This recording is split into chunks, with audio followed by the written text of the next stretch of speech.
Hi, I'm Krista Fanton. I teach 11th graders in Washington, D.C. And my question is sort of related to what we were talking about earlier, and relates to what was just said about like uniqueness or novelness of answers, and whether that gives advantages to teams. If you've heard the same argument 12 times a day, how that plays into your decision making.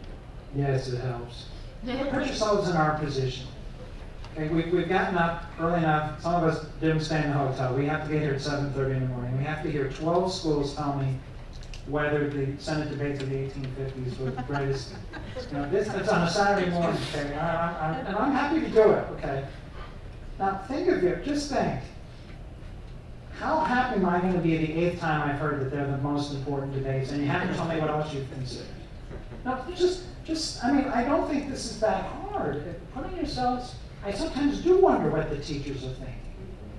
And I was giving this feedback yesterday, because this is my soapbox now. And then when I give the feedback, I say, don't say anything you don't believe, but challenge conventional wisdom, or at least challenge it yourself, and then you come up with better answers for why you believe what you believe. That can be novel too. If you have a different reason why these are the most important Senate debates, or you have a different answer about whether the Constitution was pro-slavery or anti-slavery. I mean, no one talked about William Lloyd Garrison burning the Constitution in Boston. I said, I didn't say this, but what have you been reading? Somebody could have said that. That would have been novel. There's all kinds of ways to be novel, believe me. And the way that you're novel, and I think this is directly affected by the overall quality of the presentations.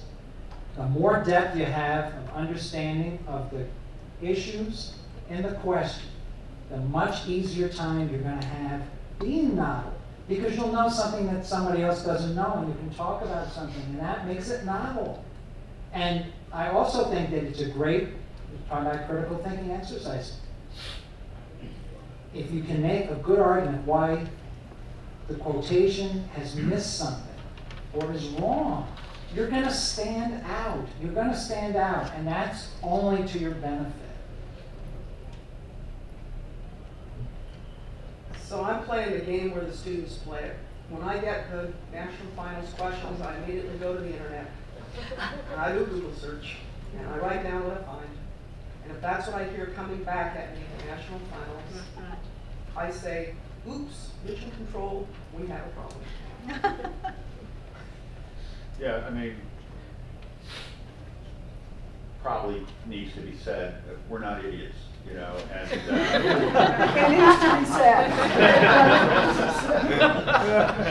It won't be believed, but it needs to be said. Yeah, I mean, again, cleverness for the sake of cleverness doesn't go very far, but genuine thinking outside the box and really trying to take so you know, to follow up what Fred said, even if you ultimately conclude that these are the most important debates, the process of reaching that conclusion, you know, what are the other possibilities, and why after considering those are we going to reject them has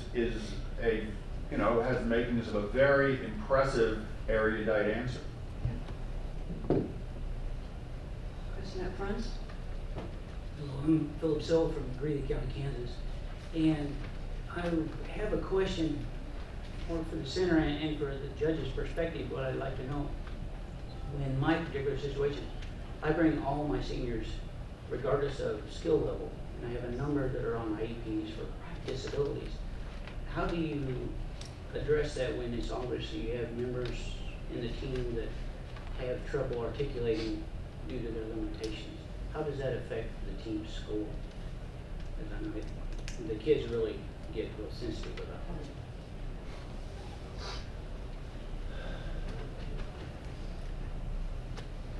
I'm going to speak only for myself, because yours are the kids I care about the most. If they are here on IEPs or with developmental disabilities, or speaking is a challenge for them, those are the kids I fall in love with, because they are doing something that nobody ever expected them to be able to do. I talked to one teacher recently who does showcasing, and she said one of her autistic kids spoke for the first time in the class. And I'll tell you, that to me is the power of what We the People is about. When I watch the panel, I try to understand the kids as much as I can from what I'm seeing.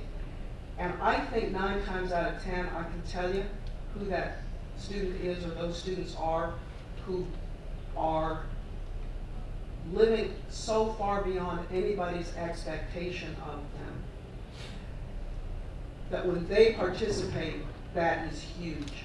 Notice also that in our judging criteria, that particular question is to what extent did most students? We don't expect impossible things.